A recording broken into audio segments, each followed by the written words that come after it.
Martyrdom and motherhood. So how do we know if we're being a martyr? Hi, I'm Tara from Postpartum Nurturing, and thank you for joining me today.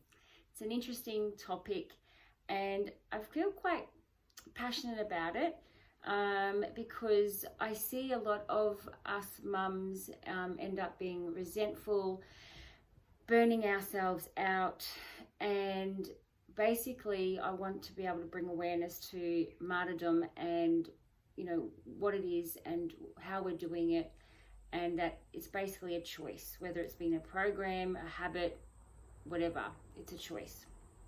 So there's no denying that a mother's work is challenging and pretty consistent. It's just absolutely non-stop.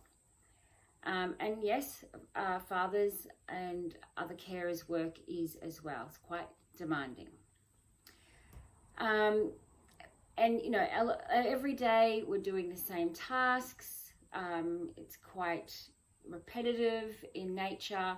We're looking after our family, and we're prioritizing their the health and safety and well-being of our family because we love them. But oftentimes, we find ourselves skipping meals, not getting enough sleep, not reaching out for help, and forgetting to take care of ourselves. So can you relate? You may not have even have thought of yourself as a martyr.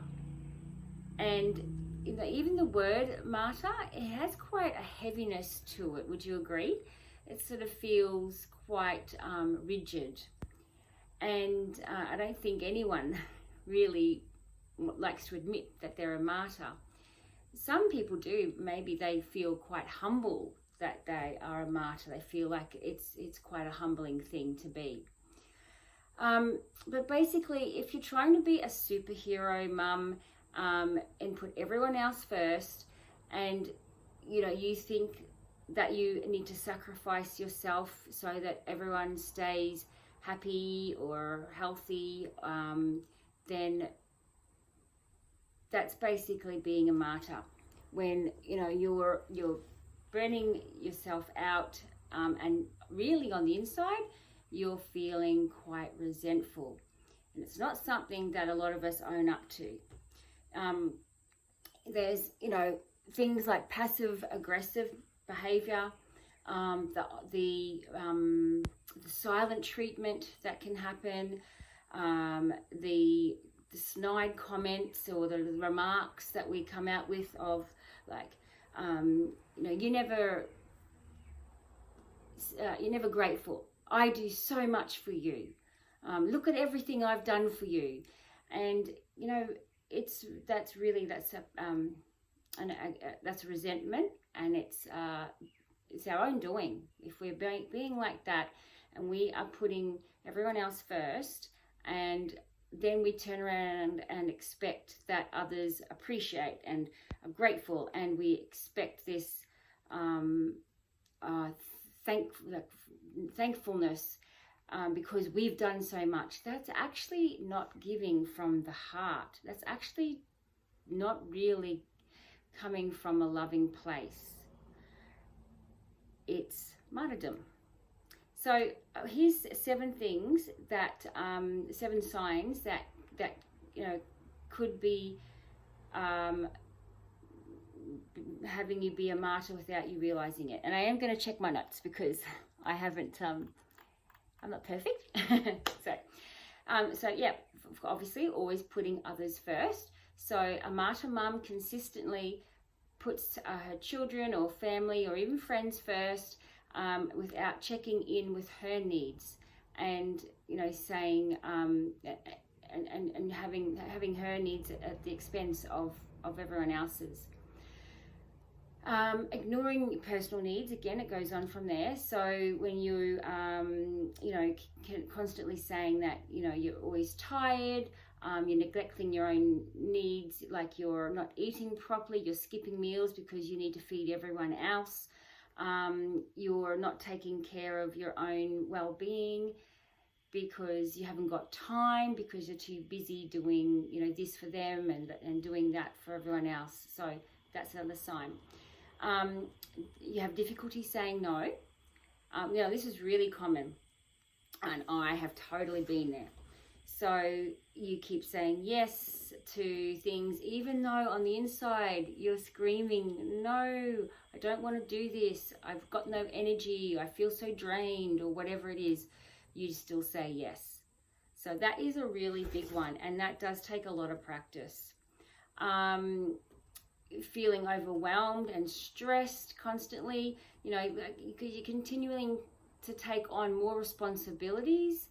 Again, when you're feeling like you just can't do anymore, but you keep on taking those responsibilities on instead of delegating and reaching out for help or just saying no. Having a lack of boundaries, that's when you feel like people are taking advantage of your kindness, and again, you're not just standing up and really tuning into yourself and saying, look, I can't do this at this point in time, or no thank you, that's not for me, or just setting a boundary around what you are willing to take on. Say, I'm happy to do this, but I'm not going to do that. So it's setting those boundaries. Resentment and frustration, it's a big one. So, it's, as I mentioned before, passive aggressive behavior, those little snide remarks, just be aware of the stories that are going on in your head, like, oh, they're so ungrateful, or no one cares about me, or, I do things for everyone all the time. But at the end of the day, it's us making that choice to do it.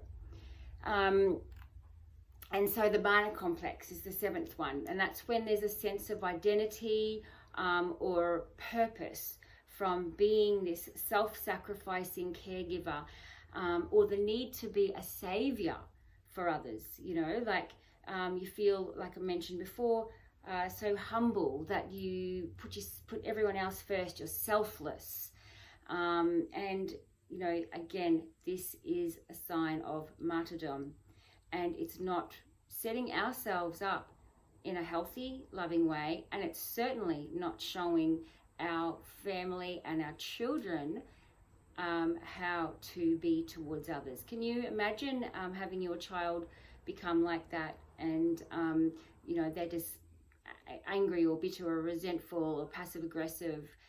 They're doing so much for everyone else, and you're seeing them not care for themselves. Then if you're continuing to do that, you can guarantee that your kids are going to follow in your footsteps. So, if you find that you have any of these tendencies, and look, you know what? I'm pretty sure that most of us, if not all of us, can be like this in some way, shape or form.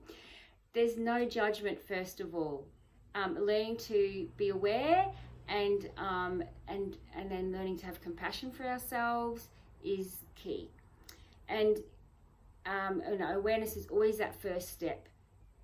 So in the next video, I'll be sharing 5 tips on how to sort of get on top of the martyrdom, become aware of it, and what you can do in order to start breaking that down, so that you can really truly be coming from a genuine, loving place with energy that's loving.